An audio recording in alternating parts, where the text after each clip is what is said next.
Elbusi karena gitu. Wadah ke galman gini. Amso ke itu hufna. Lo ati kita. Dirate. Umat ketis. Dirate kita. Hukuman ketis.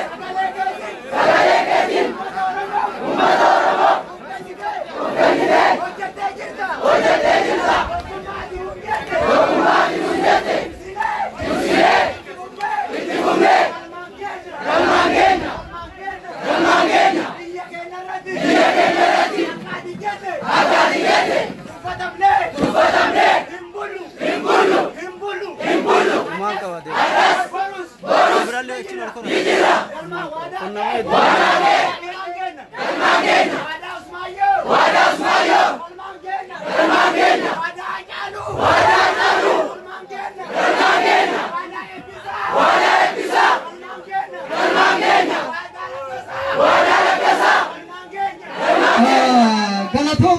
Kerong kenna manggudoota warkaa qaba dhiifama wajjin waan isin jettan mara galmaan kenna bakka nuu qaba bakka kennaa fi qeerroo kenna kafifa bareeda kanaan qindaa'ee dhufee haala kanaan guyyaa kana bareechisee bakka nuu kennaadha nu ta'a galatooma.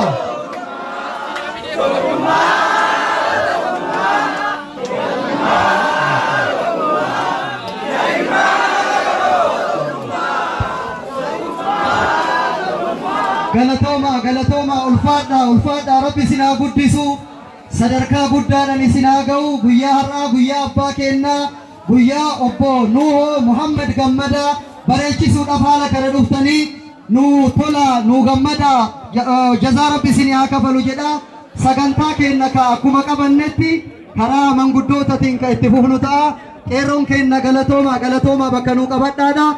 Sirna awwaalcha jaallatamaa fi qabsaa'aa didaa garbummaa kan ta'e artistii keenya abbaa keenya Nuhoo Goobanaa sirna awwaalcha isaarra jiru jechuudha. Qeerroo fi qarreen biyya keessa hayyoonni akkasumas gadda isaanitti dhaga'ame ibsachaa jiru. Jo'aar Maammed hayyuuchi keenya leenci keenyas guyyaa kaleessaa gadda isatti dhaga'ame erga gaafa hidhaatii ba'eeti guyyaa tokko iyyuu tekstii kan yookaas immoo dhaamsa tokko kan hin dabarsine kaleessa gadda isatti dhaga'ame karaa toora feesbuukiitiin ibsachaa turuunsaa ni yaadatama. Guyyaa har'aas immoo qarree fi qeerroon biyya keessaa dhaadannoo dhageessisuudhaan sirna awwaalcha irratti abbootiin akkasumas arganii sa'atii kana yookaas immoo yeroo kana sirni awwaalcha isaa gaggeeffamaa jira. Innis magaalaa Adaamaa keessatti sirni awwaalcha kabajamaa artistii keenyaa gaggeeffamaa jira. Amma gara seenaa bal'ina isaa Nuhoo Goobanaa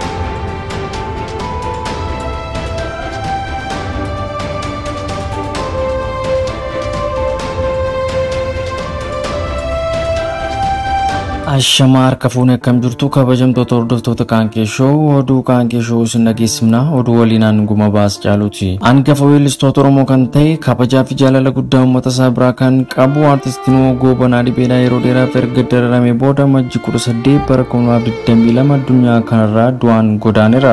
Magaalaa Dirree Dawwaa Qafiiraa ganda gaaraatti abbaa isaa obbo Muhammad Goobanaa fi haadha isaa Faaxumaa Damirraa dhuma bara 1940 keessa kan dhalate Qaaqaa Kayyuu isaatiin waamamu waan jaallatuuf jechas Nuhoo Goobanaa jedhamee waamamu kan filate yoo ta'u obboleessa dhiiraa tokkoo fi obboleessa dubaraa sadii kan qabu Nuhoon hangafni isaa barnoota amantaatti yoo fuulleffatu inni garuu qalbiin isaa gara sirbaatti waan hafteef sirbuun roorroo uummata Oromoo kaamsee jiru mormuu eegale. Hiriyoota isaa keessaa tokko kan taate aadde Saadaa Faaraa Qafiiraatti nu wajjin guddachuu kan himtu daa'imummaa isaa irraa kaasee fedhii fi qalbiin isaa hundi sirba qofa ture jechuun kan yaadattu. Amiin Muhammad kan jedhamus walaloo Nuhoof barreesse kan kennu Nuhoon immoo yeedalootti baasuun sagalee isaa kiilolee sanaan weellisaa ture. Sirboota biyya Hindii illee daran akka inni dhaggeeffachaa ture kan himamu sirboota sana fakkeessuunis weellisaa tureera. Ijoollummaadhaan jaalala sirbaatiin kan qabame Nuhoon hiriyyaa isaa waliin maatii biraa ba'uun qofaatti mana kireeffatanii shaakala sirbaa kan jalqaban yoo ta'u yeroon sunis yeroo sirni bulchiinsa dargii biyya hin bitin bara bulchiinsa Haayile Sillaasee keessa ture. Eebbisuunis yeroo hamtuu waan turteef utuu bulchiinsi sirna dargii bakka qabachuuf jedhu hojii Nuufii Nuufaa kana bulchiinsu yeroo sii waan hin jaallanne bara 1968 Nuufii hiriyoonni isaadhaaf kan saaxilaman yoo ta'u yeroo gabaabaa hidhamee dararamee hidhaadhaa erga ba'ee booda haati isaa daldaltuu kuduraa waan turteef gara Jibuutii deemee baqattummaan akka jiraatuuf haala mijeessuufiin carraan lammata deebi'ee hidhamuusaa akka isan arganneef aantummaa ishee agarsiifteetti. Weellisaan Nuhoo Goobanaa umurii isaa gara caalu baqattummaa keessa hulluuqaa kan jiraate yoo ta'u biyyoota akka Jibuutii, Yemen, Saudi Arabiyaa, Itaalii, Kanaadaa fi Keeniyaa biyyoota hedduu keessa naanna'uun hawaasa isaaf sagalee ta'aa jiraateera. Jireenya baqattummaas tokko jedhee kan eegale yeroo sirni dargii gara aangootti dhufu yoo ta'u bara 1979 keessa hiriyoota isaa faana gara Jibuutiitti kan baqatan bara 1980 immoo gara Yemenitti imaluun manuma hiriyoota isaa waliin keessa jiraatu keessatti meeshaalee muuziqaa gitaaraa fi piyaanoo fayyadamuun sirboota qabsoo fi jaalalaa qindeessuun albama isaa jalqabaa uummata isaa biraan ga'e. Albama isaa jalqabaa kana keessatti sirbi mata dureen isaa qeerroo mataa tuutaa hin jarjartu suuta jedhu kan yaadatamu yoo ta'u gara Saudi Arabiyaatti erga imalanii booda albama isaa lammaffaa Elamoo waliin ta'uun kan hojjete yoo ta'u sirboonni albama kana keessaas harki 70 kan ta'an sirboota warraaqsaa yoo ta'an yaa galaana jiruu fuutee namaan deemtaa fedhii tiyya laaltuu tanteetiin deemta jedhee haala baqattootaa ilaaluun sirbis daran fudhatama argateera. Boonni isaallee akka biyya keessatti hin dhaggeeffatamneef dhiibbaan taasifamaa yoo tureyyuu bifa iccitiin jaallattoonnii fi deeggartoonni isaa dhaggeeffachaa turan. Biyya Riyaad yeroo tures bultii jaarrachuun ijoollee kan godhate yoo ta'u biyya Riyaad irraa gara Ijiptiitti imaluun takka achi erga jiraateen booda bara 1975 gara biyya Xaaliyaaniitti baqachuun jireenya haaraa eegalee achirraas gara biyya Roomaa dhumarrattis bakka yeroo dheeraaf jiraate gara biyya Kanaadaatti godaaneera. Bara 1991 keessa yeroo mootummaan ce'umsaa biyyattii kana keessatti hundeeffame hayyuu duree adda bilisummaa Oromoo kan turan obbo Galaasaa Dilboon weellistoota waamichi godhameef keessaa artistiin Nuhoo Goobanaas tokko kan ture yoo ta'u walleewwan isaa kanneen akka Finfinnee yaa handhuura biyyaa maqaan geeddaramtee taatuyyuu ababaa kan jedhu sirbuun quuqqaa uummata isaa ibsaa kan ture. Haallis akka isaan yaadan ta'uu waan dideef gara Kanaadaatti deebi'uun gullallee lafa seenaadhaa baay'eedha kan si yaadatu Oromoon sinirraanfatu jechuun seenaa gaafas ture walleedhaan dhalootaaf dabarseera. Kanaadaa irraa gara Keeniyaatti imaluu waggoota 3 erga Naayiroobii jiraateen booda bara 2000 gara biyya isaa Oromiyaatti deebi'uun jireenya kan eegale yoo ta'u waggoota 6 jaartii keessatti gahee isaa tuuboo dhibee isa mudateen waggoota 8 darbanii sababa dhukkubaan manatti ol deebi'uun siree irratti erga hafeen booda hojii aartii jaallaturraa addaan ba'uun addunyaa kanarraa imaleera. Uummanni Oromoos dhukkuba isaa irratti ilaalee dhiisetu hin taane dammaqinaan gargaaruun maatii isaa fi isaaf deeggarsa jabaa taasisuun tumsa olaanaa gochaa kan ture yoo ta'u mana bareedaa fi miidhagaa bituufiin illee kennaa addaa gochuufiin gumaacheera. Artistiin Nuhoo Goobanaa haadha manaa 4 kan fuudhe yoo ta'u haadha manoolii isaa kanarraas ijoollee 6 kan godhate. Ijoolleen isaas biyyoota akka Ameerikaa, Jarman, Kanaadaa fi Oromiyaa keessa jiraachaa jiru.